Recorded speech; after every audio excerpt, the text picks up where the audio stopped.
하나님 감사합니다. 오늘도 하나님이 주신 은혜가 우리를 속에 임하길 사모하며 기도하오니 오늘 메마른 심령에 하나님의 은혜가 풍성히 임하여 세상을 풍성하게 만들며 살아갈 수 있는 아름다운 하나님의 복의 통로들이 되게 하옵소서. 성령께서 우리 마음과 생각을 주장해 주실 줄 믿사옵고 사랑 많으신 우리 구주 예수 그리스도의 이름으로 기도드리옵나이다. 아멘. 여러분은 언제 행복하십니까? 세상의 사람들은 자기의 목적이 달성될 때 행복을 느끼고도 하고, 그래서 그렇게 물질을 추구하며 그것을 얻기 위해 그렇게 노력합니다. 그런데 우리는 알 수 있습니다. 그런 행복은 잠시뿐인 것이고, 또 다른 목적이 생기거나 또 다른 비교할 것이 생기면 그 행복은 사라져 버린다는 거예요. 그래서 우리 성도들이 추구하는 한 가지 중요한 진리는 뭐냐면, 우리 인간은 은혜가 있어야 행복하다는 거예요. 은혜가 있으면 어느 장소, 어느 때, 어느 상황 불구하고 우리는 이 땅에서 누릴 수 있는 가장 큰 행복과 기쁨을 누릴 수 있는 게 인간입니다. 왜냐하면 하나님께서 인간을 만드실 때 우리의 물질에 생기를 불어넣어 주셔서 만드셨기 때문에 그런 거죠. 그래서 어느 곳이나 은혜가 풍성히 임하는 곳이 있으면 그곳에 내가 함께 있을 때 나는 행복해지는 거죠. 주여 내 잔이 넘치나이다 라는 소설을 쓴 작가 정연희 씨가 있습니다. 그분의 장편 소설인데, 사실 이 이야기는 살아있었던 인물 맹이순이라는 사람을 소재로 해서 쓴 소설입니다. 27살에 세상을 떠난 이 젊은 청년, 그는 한신대학에 6.25 전쟁이 날 때 다니고 있었습니다. 피난을 내려오다가 포로로 인민군에게 잡혀 온갖 고문을 당했습니다. 그리고 유엔군의 공격을 받아 북한군이 쫓겨갈 때 그는 불행히도 북한군 패잔병으로 오해받아 다시 잡혀 거제도 포로 수용소로 끌려갑니다. 어떻게 보면 참 기구한 인생이죠. 근데 그의 마음속에 이런 마음이 있었습니다. 나는 예수님을 사랑을 실천하는 사람. 그래서 포로 수용소에 포로로 잡혔으면서도 그 포로들이 죽어가는 현장이나 부상당한 현장에 가서 함께 기도하며 그들에게 찬송을 불러주고 시편 23편을 그들에게 읽어주는 일을 했습니다. 거기는 중공군 포로, 북한군 포로가 있어요. 중공군 포로에게도 중국말로 떠뜸떠뜸거리며 성경을 읽어주고 기도를 해줬습니다. 죽어가는 결핵현자를 붙잡고 그를 위해 간절히 마지막 기도를 해주는 이 사람. 2년 동안의 그런 세월을 통해서 그는 사람들에게 인정받고 그의 신원이 확인된 다음 그는 포로에서 풀려납니다. 그러나 그는 풀려나서 자유인이 되길 원하지 아니하고 다시 그 포로들을 위해서 헌신하는 삶을 살기 시작합니다. 그는 친구들에게 이런 편지를 썼다고 그래요. 내가 이곳에 남아있는 것은 결코 희생도 아니고 어떤 것도 아니다. 이곳에 있는 형제들과 함께 있을 수 있는 이 일이 정말 감사한 일이고 이것이 하나님의 은혜이기 때문이다. 그런데 그의 과로한 그런 구호 활동 때문에 27살의 나이에 과로사로 세상을 떠나게 됩니다. 그를 추모하는 그런 장례식이 거행됐을 때 한 중국 포로가 그를 향해서 추도의 글을 읽기 시작합니다. 그 내용은 이렇습니다. 우리는 서로 말이 통하지 않는 이방인이었습니다. 그가 처음에 포로 옷을 입고 우리를 도우러 왔을 때 우리는 그를 비웃고 경멸했습니다. 그러나 그는 조금도 굴하지 않았습니다. 언제나 인자한 미소와 언제와 큰 사랑을 통해서 우리를 위로하고 죽음의 동료에 끝까지 함께 있어 그를 슬퍼해 줬습니다. 1952년 8월 11일 새벽 3시, 그날도 맹 선생은 환자들을 돌보고 환자들을 씻겨주고 환자들을 위해 기도해주고 시편 23편을 읽고 있었습니다. 그는 마지막으로 이렇게 외쳤습니다. 내 잔이 넘치나이다. 그리고 그는 숨을 거두었습니다. 그는 우리 곁을 떠났지만 그는 우리 마음에 있습니다. 그리고 우리가 그 사랑하는 맹선생과 함께 있는 일은 우리가 예수님 안에 있어야 된다는 사실을 배웠기에 다시 만날 이 맹선생을 위해 우리는 절대로 예수님을 포기하지 않을 것입니다. 거제도 포로수 용소에 맹유순이라는 27살의 젊은 청년 하나 때문에 은혜가 번졌다고 합니다. 그리고 수많은 강팍함에 악을 담아 외쳤던 그 포로들이 하나하나 변화되어 그리스도인이 되었다고 합니다. 은혜가 임하는 곳에 일어나는 역사까지. 한 사람이 헌신과 은혜의 삶을 통해서 수많은 강팍했던 사람들이 주님 안에서 평안을 얻고 위로를 얻고 그들이 그리스도 안에 들어오는 역사가 그 현장에 있었다는 것을 수많은 사람들이 간증하고 있습니다.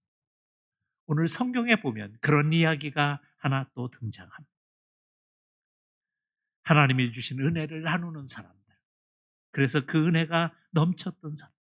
바로 마게도니아 교회 교인들의 이야기입니다. 그들은 환난과 시련이 많이 있었지만 극심한 가난이 그들 속에 있었지만 그들은 넘치는 기쁨으로 풍성한 구제 헌금을 예루살렘 교회에 보내면서 수많은 지역 교회들과 수많은 사람들에게 감동을 주기 시작했습니다. 어떻게 저런 사람이 어떻게 저런 일을 할 수 있을까? 사랑하는 성도 여러분, 저는 새해 하나님의 은혜가 우리 안에 임해서 우리 성도님들의 풍성한 은혜의 삶이 입에 입소문을 전해서 많은 사람을 감동시킬 수 있게 되길 주님의 이름으로 축복합니다. 그래서 이제 여러분의 삶이 빛내는 삶이 아니라 베푸는 삶이요, 궁핍한 삶이 아니라 풍성함으로 가득 찬 은혜의 삶이 될 수 있길 주님의 이름으로 축복합니다. 그러면 우리가 어떻게 그런 은혜의 풍성함으로 사람을 감동시키고 변화시키는 그런 삶을 살 수 있을까 하는 겁니다. 오늘 본문 2절에 가서 우리 마게도니아 교회의 이야기를 들어봅시다. 다 같이 2절 말씀 함께 읽어보겠습니다. 시작. 환난에 많은 시련 가운데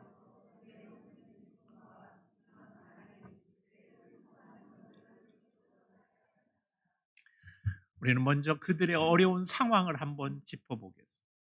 오늘 성경은 두 가지를 얘기합니다. 그들이 환난과 많은 시련이 있었다는 거죠. 삶이 힘들었다는 것. 두 번째는 뭐냐면 그들이 극심한 가난 속에 있었다. 삶이 물질의 어려움과 힘듦을 가지고 살아가고 있었다. 왜 그러냐면 당시 마게도니아는 지금의 그리스 지방입니다. 근데 그 그리스 지방에 바울 사도가 2차 선교 여행을 하면서 그곳에 복음을 전해서 그곳에 많은 교회들이 생겨났어요. 데살로니가 교회, 빌립보 교회 같은 교회들이 생겨났어요. 그래서 그들이 예수님을 믿고 그곳에 살고 있었는데 그들의 삶은 우리나라가 일제시대 때 많은 곡물을 수탈당하는 그런 어려움을 겪었습니다. 여러분 지금도 군산에 가보시면 수많은 그런 약탈의 현장들을 지금 보존해 놓은 그런 건물들이 있습니다. 당시 로마의 지배를 받았던 마게도니아가 얼마나 힘들고 어려운 삶을 살았겠습니까? 그들은 가난했습니다. 힘들었습니다. 박해가 있었습니다. 그런 사람들이 살고 있었던 그 마게도니아. 그런데 그들이 그런 어려움과 고통 속에서 어떤 삶을 살고 있었는가를 또한 2절에 보면 이렇게 증거합니다. 많은 환난과 어려움이 있었는데 그들은 그것으로 인하여 지쳐 있고 피곤해 있고 힘들어 있다고 얘기하지 아니하고 뭐라고 얘기합니까? 넘치는 기쁨이 있었다고. 놀라운 일이지요. 아니 힘들어서 지쳐 죽겠는데 그게 아니라 넘치는 기쁨이 있었다. 두 번째로 극심한 가난이 그들 속에 있었지만 그들 속에 나타난 건 뭐냐면 풍성한 연복, 풍성한 구제헌금이, 남을 돕는 마음이 그들 속에 넘쳐나고 있었다는 거죠. 쉽게 말하면 자신들도 먹고 살기 힘들은데 남을 돕는 일에 앞장섰다는 겁니다.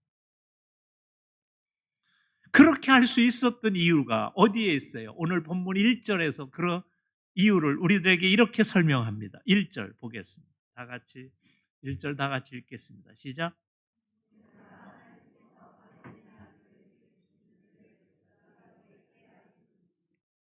은혜를 우리가 너희에게 알리노니. 뭐가 있었다는 거예요? 그들 교회 위에 하나님의 은혜가 임하고 있었다는 거예요. 여러분 그래요. 우리의 삶의 환경이 문제가 아닙니다. 우리가 지금 여러 가지 우리는 핑계대고 이유될 게 있습니다. 그러나 중요한 건 우리에게 은혜가 있느냐, 하나님의 은혜가 있느냐, 이것을 조금 부연 설명한 성경의 데살로니가 전서 1장 6절에 나옵니다. 데살로니가 전서 1장 6절은 이렇게 우리들에게 말씀해 주고 있습니다. 또 너희는 많은 환난 가운데서 성령의 기쁨으로 말씀을 받아. 성령의 기쁨으로 말씀을 받아. 성령의 기쁨. 그러니까 성령님이 그들 마음속에 임해서 그들이 주변 환경은 어렵고 힘들고 고통스럽고 그렇지만 하나님의 은혜가 그들 속에 있어. 넘치는 기쁨이 있어. 넘치는. 그러니까 하나님의 은혜가 임하면요, 우리에게 나타나는 현상이 있습니다. 넘치는 기쁨이 있어요. 주체할 수 없는 감동이 있다. 그래서 어떤 일이 일어나기 시작했냐면 데살로니가전서 1장 7절 8절에 가서 보면 이런 말씀이 있습니다. 거기에 다 같이 한번 읽어볼까요? 시작.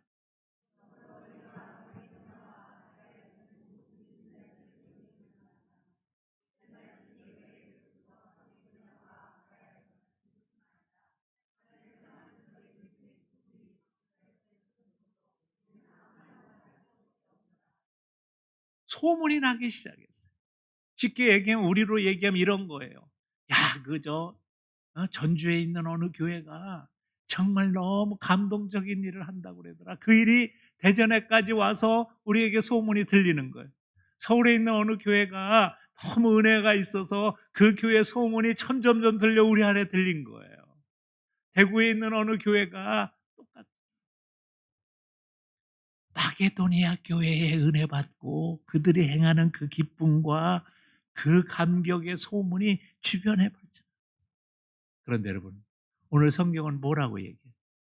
마게도니아 교인들이 특별한 것이 아니라 어떻게 보면 우리보다 훨씬 어렵고 힘들고 고통 속에서 그 일을 감당했다는. 왜 그럴까요? 그들에게 하나님의 은혜가 있어요. 성령님이 그들에게 부어지니까 환경을 초월한 기쁨이, 내 조건을 초월한 기쁨이 그들 속에 넘친 거예요. 그래서 그들 속에 뭐가 임하는 거예요? 주님이 하신 말씀이 임하는 거예요. 마태복음 6장 33절에 그런즉 너희는 먼저 그의 나라와 그의 일을 구하라. 그리하면 이 모든 것을 너희에게 더하시리라. 그러니까 말씀대로 살아보려고 그의 나라와 그의 일을 먼저 찾고 남을 구제하고 베푸는 일을 하다 보니까 하나님이 그들 속에 더하시는 기쁨, 더하시는 은혜, 더하시는 사랑이 그들 속에 넘치기 시작했다는 거예요. 여러분, 그래서 중요한 건 뭐냐면 하나님의 은혜가 임해야 하나님의 말씀이 우리의 삶에 실천되는 것을 느낄 수 있는, 경험할 수 있는, 그럴 때 하나님의 더하시는 역사가 임하는 거예요. 행복론을 쓴 러시아의 문호 톨스토이는 그래서 우리에게 이런 얘기를 합니다. 인생의 목적을 자기 자신의 행복에만 두는 사람은 이 세상을 가장 따분하고 불쌍하게 삶을 마치게 될 것이라. 우리가 인생을 살면서 왜 허무하다고 느끼느냐, 왜 내 삶이 무의미하다고 느끼느냐는 건 행복을 자기에게만 둬서 그래. 그 행복은 오래갈 수가 없어. 하나님이 인간을 만드실 때 원래 어떻게 하냐면 하나님의 원리대로 살아야 행복하게 돼 있어. 하나님의 원리는 뭐예요? 그의 나라와 그의 의를 구하는 거예요. 그래야 행복해지는 거예요. 날마다 행복하려면 그래서 뭐냐면 그런 삶이 우리의 삶에 일어나요. 에베소서 2장 10절에 보면 이런 말씀이 나와요. 우리는 그가 만드신 바라. 하나님께서 우리를 만드실 때 그리스도 예수 안에서 선한 일을 위하여 지으심을 받은 자네. 우리가 뭐예요? 선한 일을 할 때 지으심의 목적이 드러난다는, 창조의 기쁨과 창조의 그런 은혜와 사랑이 언제 드러나냐? 우리가 그리스도 예수 안에서 선한 일을 행하기 시작할 때 일어나. 그러니까 여러분이 선한 일을 하기 시작하면 더한 기쁨, 더한 사랑, 더한 은혜가 여러분에게 임한다는 거예요. 여러분은 가만히 생각해 보세요. 예수님께서 어떻게 해야 됩니까? 그럴 때 이런, 어떻게 하면 선한 것이 됩니까? 그럴 때 여리고 사건을 얘기해 줬어요. 야, 예루살렘에서 여리고로 내려가다가 한 사람이 강도 만났단다. 그런데 거기에 사람들이 지나가. 이렇게 쳐다보니까 아이고 강도 만났네? 근데 난 바빠. 그리고 지나갔다. 우리 얘기지요. 누가 힘들고 어렵다는데 차 타고 가다가 너 교회 가야 돼? 그리고 지나갔다는 거지. 근데 한 선한 사마리아인이 지나가다가 그 불쌍한 자를 보고 쫓아가서 그를 도와줬다는 거예요. 근데 그 일을 할 때 그것이 기쁨이 되고 주님의 놀라우신 사랑의 대상이 된다는 거예요. 그래서 우리가 마음을 한번 먹어봐야 돼요. 여러분 사업 왜 하십니까? 잘 먹고 잘 살기 위해서요? 그럼 불행해진다는 거예요. 내가 사업을 해서 남을 더 많이 도와줄 수 있기 위해서 한다면 그 사람의 그 사업은 가치가 있어지고 행복해지는 일이 될 수 있다. 공부는 왜 합니까? 지겨운데 왜 하나? 공부해서 남 주기 위해서 하면, 내가 더 큰 일을 하고 더 많은 물질로 남을 도와주길 위해서, 더 많은 좋은 위치에서 도와주길 위해서 한다면 그건 가치가 있어진다는.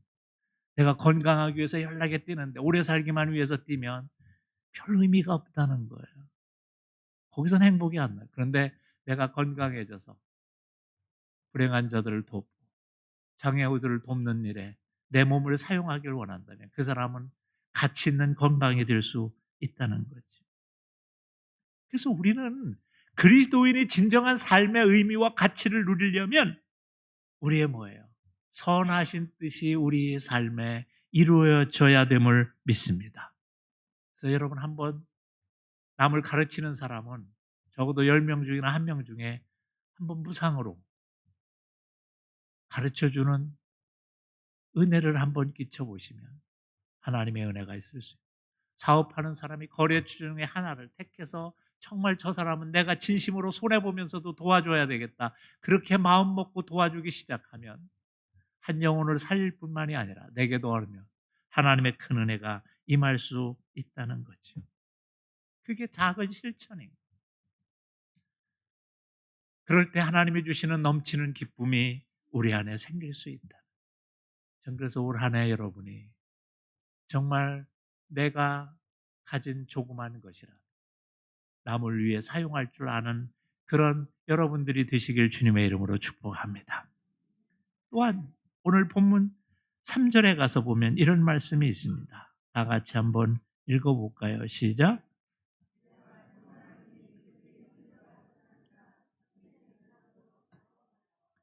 오늘 사도 바울은 고린도 교회 성도들에게 편지를 합니다. 이 고린도 교회는요, 잘 사는 동네예요. 그리고 성도들의 삶도 다 부유해요. 그런데 뭘 안 하고 있을까요? 은혜가 없어요. 그래서 그냥 늘 불평이야. 너는 어디 파지? 너는 어디 파지? 넌 왜 이렇게 못해? 넌 뭐가 이게 문제야? 넌 왜 이렇게 인생이 답답하니? 남 평가하고 남 비난하고 너는 어디 파구나. 그러면서 분란을 일으키고 있어요.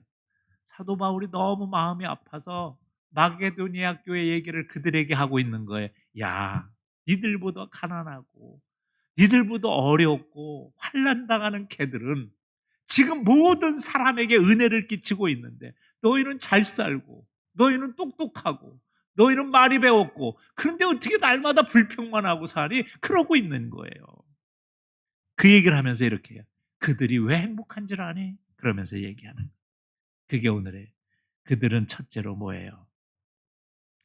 힘 있는 대로 했다는, 힘 있는 대로 섬긴다는, 자기가 가진 것 그만큼 계속 힘 있는. 두 번째 뭐예요? 힘 있는 대로가 아니라 힘에 친하게, 예, 힘에 친하도록 한다는 거. 그래서 감동인 거예요. 여러분 누군가 나를 도와주는데 요 정도 도와줘도 괜찮아. 근데 그보다 훨씬 더 친절하게 도와주면 감동하게 되어 있는 거죠. 그리고 더 감동한 게 뭐냐면 세 번째 뭐냐면 자원하여. 내가 해달라고 한 게 아니야. 그런데 내가 해달라고 한 게 아닌데 자원해서 해주는 거예요. 그래서 감동하는 거예요. 여러분 5천 명을 먹이실 때 예수님께서 야, 이 사람들 다 배가 굶주리고 어려우니 5천 명 정도 되는지 예수님이 그 계산은 안 하셨을 거야. 이 사람들 다 먹이자. 그러니까 빌립은 워낙 머리가 좋고 똑똑해. 예수님 답답하죠. 세상 물정 이렇게 몰려. 이 인간 딱 보니까 탁탁탁탁 계산하니까 1제곱미터당 몇 명, 딱 나오니까 5천 명 정도 되는데 장성한 사람만 이러면 돈이 200데나리온 드는데 오늘날로 얘기만 4천만 원 드는데 예수님, 아니 이게 말이나 되는 거예요. 참 답답하셔 예수님. 아유 이것도 모르고 말이야. 이러고 있는 사이에 한 어린 아이가 점심을 드립니다. 물고기 2마리와 보리떡 5알 드 이거라도 됩니까? 여러분 자기가 먹어야 돼. 그리고 여기서 표현이 어린아이라는 표현을 쓴 이유가 뭐냐면 어린아이는요 자기 중심적일 수 있는 사람이에요. 그런데 그게 아니라 그것 가지고 하나님은 뭐예요? 예수님은 놀라운 역사를 5천 명 먹이고 12광주로 남는 기적의 역사를 만들어 가십니다. 이게 뭐예요? 자원함의 역사예요. 사실 그런데 우리가 남을 도와주지 못할 만큼 그런 형편인 사람은 없다는 거예요. 제프리 식스라는 사람이 빈곤의 종말이라는 책을 썼어요. 그 사람이 이런 얘기를 합니다. 인간의 6분의 1은 최저. 그러니까 적어도 10억 명 정도는 날마다 끼니를 걱정할 정도로 살아간다는 거예요. 10억 명은. 15억 명은 가난하게 먹고는 살지만 진짜 가난하게 살아간다. 1달러 하루에 1,000원 이하로 살아가는 사람들이 이 땅에 12억 명이 있다는 거예요. 그리고 얘기해요. 여러분 집 있으십니까? 그러면 3% 부자입니다. 안 믿어지지요? 우리 집은 쬐까란 거 아이고 그런데 비교해서 그렇지. 자동차 집에 있으십니까? 6%의 부자. 여러분이 만약 글을 읽을 수 있고 먹을 것이 지금 걱정 없고 컴퓨터 한 대 정도 갖고 있으면 여러분은 세계 5% 안에 드는 상위 레벨입니다. 여기 되게 다 들어가죠. 그런데 우리는 내 삶의 형편이 어렵다고 그래서 도와주지 못한다고요? 그렇지 않다는 거예요. 냉장고에 먹을 것이 있고 옷을 걸칠 수 있는 옷이 있고 그리고 비를 피할 수 있는 지붕이 있는 사람이면 적어도 세계 25% 안에 들어가는 사람이라는 거예요. 그리고 물어볼게. 통장에 돈이 좀 있습니까? 지갑에도 돈이 좀 있습니까? 그러면 8% 안에 드는 부자라는 거예요. 이 양반들은 내가 어디 딴 나라서 얘기한 제프리 딥식스라는 사람이 쓴 빈곤의 종말이란 책에 나오는 통계예요. 그러면서 그는 이렇게 얘기합니다. 우리가 가진 것의 0.6%만 나누면 세계 모든 사람이 행복하게 오늘을 살아갈 수 있다. 빈곤 없이 살아갈 수 있다. 행복은 둘째치고. 이 얘기는 뭐냐면 제프리 딥식스 이런 얘기를 합니다. 우리 중에 남을 도와주지 못할 형편에 있는 사람은 한 사람도 없다는 거예요.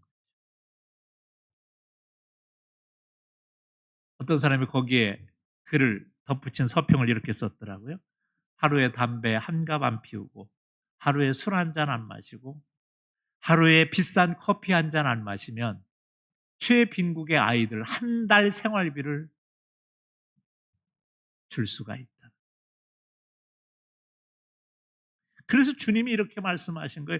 주라, 그리하면 너에게 줄 것이니 후이되어 누르고 흔들어 넘치도록 하여 너에게 안겨주리라. 너희 헤아리는 그 헤아림으로 인하여 너희도 헤아림을 도로 받을 것이니라. 우리가 깨달아야 되는 거. 우리는 도울 수 없는 형편이 사람이 아무도 없다는 거, 다 도울 수 있는 형편이라는 거. 그렇기 때문에 우리가 가져야 되는 건 뭐냐면 도울 마음을 갖는 거라. 마게도냐 교회인들은 예루살렘 교회가 훨씬 더 큰 교회예요. 훨씬 더 오래된 교회예요. 그럼에도 불구하고 그 교회가 어렵다는 얘기를 듣고 자기들의 형편과 자기들의 상황을 생각하기보다 그들의 어려움을 생각하여 그들에게 구제연금을 보내고 있는 거예요. 그것도 뭐예요? 자원하여. 성경을 읽다 보면 참 재미난 게 나와요. 우리에게 간절히 구하매. 사도 바울이 안 돼. 니들은 형편이 어려우니까 하지 마, 하지 마, 하지 마 그러는데 아니야, 해야 돼, 해야 돼. 그리고 차원했다는 거예요. 그래서 사도 바울이 감동해서 이 이야기를 고린도 교회에게 쓴 거죠. 그러면서 9장 7절에 이렇게 말합니다. 각각 그 마음에 정한 대로 할 것이요 인색함으로나 억지로 하지 말지니 하나님은 즐겨내는 자를 사랑하느니라. 사랑하는. 오연호 씨라는 분이 한국이 미국에 당할 수밖에 없는 이유라는 책을 썼습니다. 이 사람은 원래 반미 운동가였어요. 미국이 얼마나 우리나라에 해악한가 그걸 연구하기 위해 미국에 건너갔어요. 그래가지고 미국을 연구하고 나서 미국이 왜 한국을 그렇게 못 살게 했구나 그거를 증명하려고 갔는데 가서 보니까 이게 아닌 거예요. 미국이 한국을 해롭게 한다고 생각했는데 그게 아니라 한국 스스로의 문제가 너무 많다는 걸 발견하고 그걸 책을 쓴 거예요. 그러면서 그중에 가장 큰 한 가지를 이걸 썼습니다. 미국은 발렌티어로 이루어진 나라. 미국은 자원하여 봉사하는 사람들로 가득 차 있다는 거예요. 무려 1년에 4천만 명 이상이 자원하여 동네를 쓸고 자원하여 화장실을 치우고 자원하여 도서관을 봉사하고 자원하여 사람들에게 가르쳐주는. 뭐 저도 경험한 거지만 저도 얼떨결에 가서 영어를 공짜로 배우기도 하고 가서 피아노를 배우는 사람, 바이올린을 배우는 사람, 가서 여러 가지 것들을 배우는 사람이 다 무료로 배워요. 왜? 발렌티어들의 도움. 어렸을 때부터 발렌티어의 훈련이 되어 있어요. 그래서 여러분 가만히 보면 미국의 가장 부자인 빌 게이츠나 워렌 버핏 같은 사람들이 뭐라고 얘기하냐면 우리가 데일리 카네기는 마지막에 이런 얘기를 했어요. 부자로 죽는 것처럼 어리석은 삶이 없다. 그래서 다 기부하고 다 나눠주고 그게 어디에? 미국의 저력이라는 거예요. 그래서 오연호 씨는 반미운동가였다가 뭐예요? 친미운동가로 바뀌는 일이 일어났다는 사랑하는 성도 여러분. 하나님의 은혜가 임하면 우리의 삶에 뭐예요? 진정한 기쁨이 임하는 건 하나님의 원리대로 우리가 너희는 먼저 그의 나라와 그의 의를 구하라. 그리하면 뭐예요? 하나님께서 더하시는 거예요. 우리 교회도요. 처음에 아버지 학교를 시작해서 그것이 대전에서 전주로, 대전에서 청주로, 대전에서 천안으로, 대전에서 충주로 그 밖에 퍼져갈 수 있었던 건 한 사람의 뭐예요? 자원하는 헌신이 있었기 때문에. 알파 사역을 통해서 많은 사람 위로받고 힘을 얻었던 것도 한 사람이 자원하여 헌신하기 시작하니까 그 일을 통해서 뭐예요? 그 사역이 시작되어 풍성해진 줄 믿습니다. 어디 그뿐이겠어요. 교회의 모든 일은 사실은 자원하여 한 사람이 헌신하는 그 과정을 통해서 하나님의 은혜가 번져나고 마게도니아 교회를 통해서 아시아 전체, 유럽의 전체 교회들이 은혜를 경험했던 것처럼 우리도 그런 경험을 할 수 있음을 믿습니다. 마지막으로 중요한 게 있어요. 5절 말씀 읽어봅시다. 시작.